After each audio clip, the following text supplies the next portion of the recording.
నా ప్రియమైన బిడ్డా, నేను ఎన్నిసార్లు చెప్పినా నా మాటలు నీవు అర్థం చేసుకోవడం లేదు. ఎందుకని నా మాట నీవు లెక్క చేయడం లేదు? ఇకనైనా నేను చెప్పే మాటలు జాగ్రత్తగా వినుము, ఆలకించుము. నీ భవిష్యత్తు గురించి నేను చెబుతున్నాను. నీవు అంటావు, నేను డిగ్రీ చదువుకున్నాను, BA BCom CEC BSc MSc MSc BEd BSc BEd MNS nursing course B Tech M Tech B pharmacy pharmacy hardware MBBS polytechnic ఇంకా పెద్ద పెద్ద చదువులు చదువుకున్నాను. ఉద్యోగం కోసం ఎదురుచూస్తున్నాను, అయినా ఉద్యోగం రాలేదు.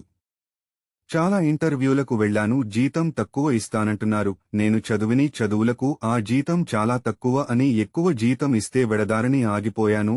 నా బిడ్డ, నీవు వచ్చిన అవకాశాన్ని వదులుకుంటున్నావు. నేను చెప్పాను కదా, ముందు తక్కువ జీతం ఇచ్చిన నీవు జాయిన్ అయిపోమని చెప్పాను. ఎందుకంటే నీ యొక్క పనితీరును చూసి, ఎక్స్పీరియన్స్ను చూసి నీకు వాళ్ళు జీతం పెంచుతారని కూడా చెప్పాను. నీవు ఏం చేశావు? నా మాట లెక్క చేయడం మానేసి ఇంట్లో కూర్చున్నావు. నేను నీకు చాలా అవకాశాలు ఇచ్చాను, ఈ అవకాశం నా దేవుడు ఇచ్చాడు కదా అని నన్ను గుర్తు చేసుకోవడం లేదు. అంటే ఆ ఉద్యోగం నేనే ఇచ్చాను, నీవు అర్థం చేసుకుంటావేమో, ఉద్యోగంలో జాయిన్ అవుతావు ఏమో అని ఎదురు చూశాను.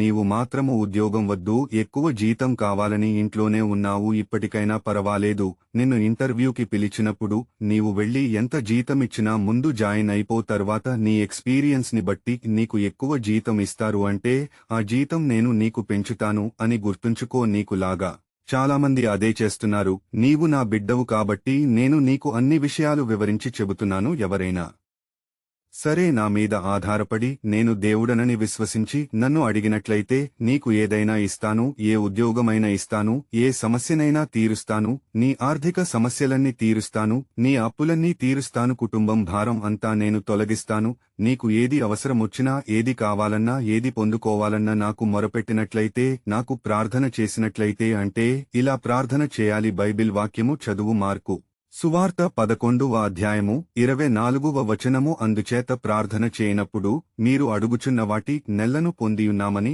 నమ్ముడి, అప్పుడు అవి మీకు కలుగునని మీతో చెప్పుచున్నాను. నీవు ప్రార్థనలో ఇలా మొరపెట్టినట్లయితే నీ ప్రార్థన ఆలకించి నీవు అడిగినవన్నీ నేను ఇస్తాను. నిన్ను పైవానిగా ఉంచుతానుగాని క్రిందివానిగా ఉంచెను, తలగా పెడతానుగాని తోకగా పెట్టను. నిన్ను చూచి ఎగతాళి చేసినవారు, నీ మీద నిందలు వేసినవారు, నిన్ను చిన్న చూపు చూచినవారు నిన్ను చూసి ఆనందించే రోజు తప్పక వస్తాది. కనుక నీవు విశ్వాసమును విడిచిపెట్టవద్దు. నీ దేవుడను నీ ప్రభువుడనైన యేసయ్య నా మాట ఇస్తున్నాను. ఆమెన్.